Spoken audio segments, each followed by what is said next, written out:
నమస్కారం. మన ప్రాథమిక హక్కులకు భంగం కలిగితే ఏం చేయాలి? మన రాజ్యాంగం మనకు కొన్ని చాలా పవర్ఫుల్ టూల్స్ ఇచ్చింది. వాటినే రిట్స్ అంటాం. ఈరోజు ఈ 5 రిట్స్ గురించి, అంటే మన హక్కుల రక్షణ కవచాల గురించి వివరంగా తెలుసుకుందాం. ఈ చర్చను ఒక ముఖ్యమైన ప్రశ్నతో మొదలుపెడదాం. ఒకవేళ ప్రభుత్వమే మన ప్రాథమిక హక్కుల్ని ఉల్లంఘిస్తే పరిస్థితి ఏంటి? అప్పుడు మనని ఎవరు కాపాడతారు? మనకు రక్షణ అనేది ఉందా లేదా? భయపడాల్సిన పనిలేదు, ఎందుకంటే మన రాజ్యాంగం దీనికొక పక్కా సమాధానమిచ్చింది. ఆ సమాధానమే ఈ 5 రిట్స్. వీటిని మన ప్రాథమిక హక్కుల గార్డియన్స్ అని కూడా అనుకోవచ్చు, అంటే సంరక్షకులన్నమాట.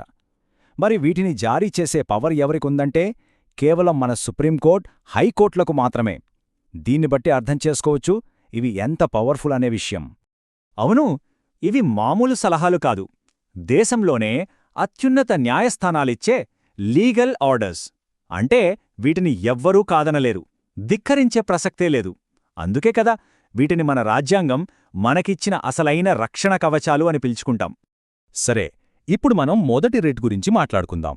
ఇది అన్నింటికంటే చాలా చాలా ముఖ్యమైనది. ఎందుకంటే ఇది మన వ్యక్తిగత స్వేచ్ఛకు సంబంధించిన పునాదిలాంటిది. దాని పేరే హేబియస్ కార్పస్. ఈ హెబియస్ కార్పస్ అనేది లాటిన్ పదం. దాని అర్థమేంటంటే శరీరాన్ని హాజరుపరచండి అని. సింపుల్గా చెప్పాలంటే టు ప్రొడ్యూస్ ద బాడీ. ఆ పేరులోనే దాని పవరంతా ఉంది కదా. అంటే ఒక వ్యక్తి స్వేచ్ఛకు మన రాజ్యాంగం ఎంత విలువ ఇస్తుందో చూడండి. మరి దీని ముఖ్య ఉద్దేశమేంటి? చాలా సింపుల్. ఎవ్వరినీ కూడా చట్టానికి విరుద్ధంగా అరెస్టు చేయకుండా, నిర్బంధించకుండా కాపాడటం. చెప్పాలంటే ఇది ప్రభుత్వ అధికార దుర్వినియోగానికి వ్యతిరేకంగా మన చేతిలో ఉన్న ఒక సూపర్ పవర్ఫుల్ వెపన్ లాంటిది. సరే, ఇదంతా బావుంది, కానీ ఇది ప్రాక్టికల్గా ఎలా పనిచేస్తుంది? అనుకుందాం, ఎవరినైనా అన్యాయంగా అరెస్ట్ చేశారు. అప్పుడు వాళ్ల తరఫున కోర్టుకి వెళ్లొచ్చు. కోర్టు వెంటనే రంగంలోకి దిగుతుంది. ఆ వ్యక్తిని మా ముందు హాజరుపరచండి అని అధికారులను ఆదేశిస్తుంది. ఒకవేళ వాళ్లు సరైన కారణం చెప్పలేకపోయారనుకోండి, ఇంకంతే, ఆ వ్యక్తిని వెంటనే విడుదల చేయాల్సిందే. ఓకే, హేబియస్ కార్పస్ గురించి తెలుసుకున్నాం కదా. ఇక మన లిస్ట్లో రెండోది మాండమస్. దీని స్పెషాలిటీ ఏంటంటే ప్రభుత్వ అధికారులు తమ పనులు సరిగ్గా చేసేలా చూడటం. సింపుల్గా చెప్పాలంటే వాళ్ళకి తమ బాధ్యతను గుర్తు చేసే ఒక స్ట్రాంగ్ ఆర్డర్ అన్నమాట.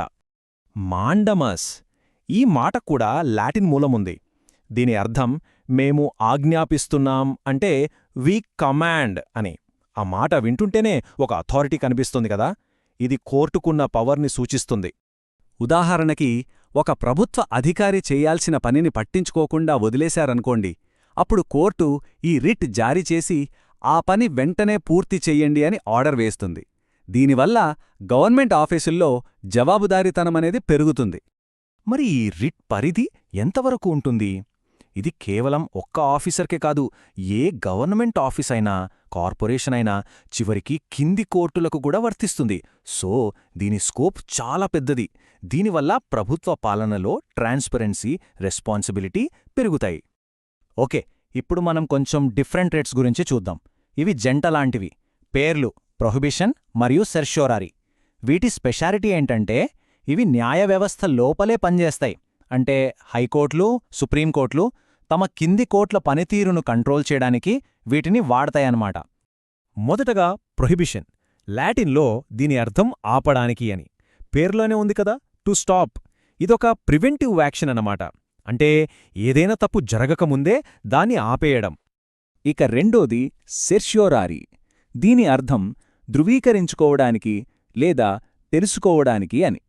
ఇది జరిగిన తప్పును సరిదిద్దే కరెక్టివ్ యాక్షన్. సరే, ఇప్పుడు ఈ రెండింటి మధ్య అసలు తేడా ఏంటో క్లియర్గా చూద్దాం. ఈ రెండింటి మధ్య తేడా అర్థం చేసుకోవడం చాలా ముఖ్యం. చూడండి, ప్రొహిబిషన్ అంటే ప్రివెన్షన్. అంటే ఒక కింది కోర్టు తన పరిధి దాటి కేసు విచారిస్తుంటే పెద్ద కోర్టు ఆగండి అని ఆ కేసుని మధ్యలోనే ఆపేస్తుంది. అదే సెర్ష్యోరారీ అయితే క్యూర్ లాంటిది. అంటే కింది కోర్టు అప్పటికే ఒక తప్పుడు తీర్పు ఇచ్చేసింది. అప్పుడు పెద్ద కోర్టు వచ్చి ఆ తప్పుడు తీర్పుని కొట్టివేస్తుంది. సింపుల్ కదా.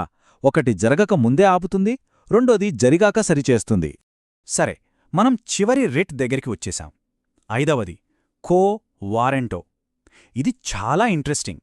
ఒక వ్యక్తి ప్రభుత్వ పదవిలో కూర్చోవడానికి అసలు అర్హత ఉందా లేదా అని ప్రశ్నించే పవర్ఫుల్ టూల్ ఇది. కో వారెంటో ఈ లాటిన్ పదానికి సూటిగా తెలుగులో అర్థం ఏ అధికారంతో అని. ఇంగ్లీష్లో బై వాట్ అథారిటీ. ఆ ప్రశ్నలోనే మొత్తం విషయం ఉంది. మీరు ఏ అధికారంతో ఈ ప్రభుత్వ పదవిలో ఉన్నారు అని నిలదీస్తుంది ఈ రిట్. దీని మెయిన్ పర్పస్ ఏంటంటే అర్హత లేనివాళ్లు పబ్లిక్ ఆఫీసుల్లోకి రాకుండా ఆపడం. దీనివల్ల ప్రభుత్వ పదవులకుండే గౌరవం, విలువ కాపాడబడతాయి. ఇది ఎలా పనిచేస్తుందంటే కోర్టు ఆ వ్యక్తి అర్హత ఏంటి, వాళ్ళని ఎలా నియమించారు అనే ప్రాసెస్ మొత్తం చెక్ చేస్తుంది. ఒకవేళ ఆ పదవికి వాళ్లు అర్హులు కారని తేలిందనుకోండి, వెంటనే వాళ్లని ఆ పదవి నుంచి తీసేయమని ఆర్డర్ ఇస్తుంది. దీనివల్ల గవర్నమెంట్ జాబ్స్లో జరిగే అక్రమాలకు చెక్ పెట్టినట్టు అవుతుంది. రైట్. ఇప్పటిదాకా మనం ఈ 5 పవర్ఫుల్ రిట్స్ గురించి వివరంగా చూశాం గదా. ఇప్పుడు వాటన్నిటినీ ఒకసారి క్విక్గా రివైజ్ చేసుకుందాం. అప్పుడు మనకు ఇంకా బాగా గుర్తుండిపోతుంది. ఓకే, ఒక్కసారి క్విక్గా చూద్దాం. హెబియస్ కార్పస్ అక్రమ అరెస్టుల నుంచి రక్షణ. మాండమస్ అధికారులతో పనిచేయించడం. ప్రొహిబిషన్ మరియు సెర్ష్యోరారీ జ్యుడిషియరీలో తప్పుల్ని సరిదిద్దడం. ఇక చివరిది కోవారంటో ప్రభుత్వ పదవికి ఉన్న అర్హతను ప్రశ్నించడం. చూశారా, ఈ 5 రిట్సన్నీ కలిసి మన హక్కులకి ఒక బలమైన కోటలా నిలుస్తాయన్నమాట. ఈ 5 రిట్స్ గురించి తెలుసుకున్నాక ఒక విషయం ఆలోచించాల్సిన అవసరం ఉంది. ప్రభుత్వ అధికారాన్ని కంట్రోల్లో ఉంచి ఒక ప్రజాస్వామ్యాన్ని బలంగా నిలబెట్టడంలో ఈ రిట్స్ పాత్ర ఎంత ముఖ్యమైనది ఒక్కసారి ఊహించుకోండి. ఒకవేళ ఈ రాజ్యాంగపరమైన రక్షణలు మనకు లేకపోతే మన పరిస్థితి ఎలా ఉండేది?